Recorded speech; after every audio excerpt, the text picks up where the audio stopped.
बोला बोला बिबुआ शक्ति माता की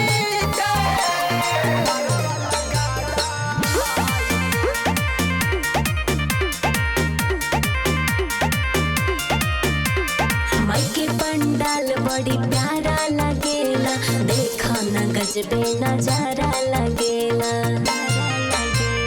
माई के पंडाल बड़ी प्यारा लगेला, देखा न गजबे नजारा लगेला। रूपवा सुहावन लगे मन भावन, परछीला दियवा जराई के लगे ना केहू के नजरवा, गजरवा लगा दा माई के लगे ना केहू के नजरवा, गजरवा लगा दा माई के।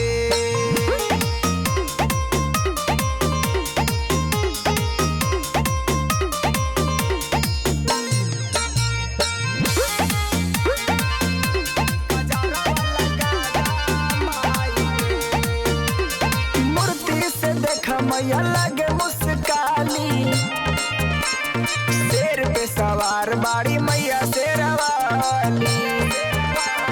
कलश सजैले बानी, चौका पुरैले बानी, गैया के गोबर से अंगना लिपैले बानी।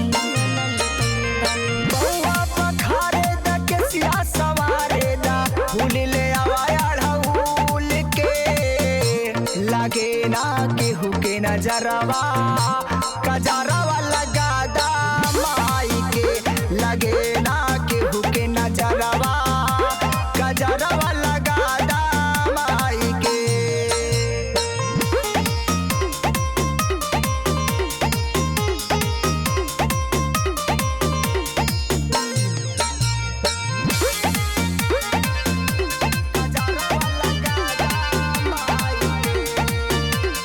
सातों बहिन एक साथ में रहेली, दुखियन के दुख छोड़ भर में हरेली।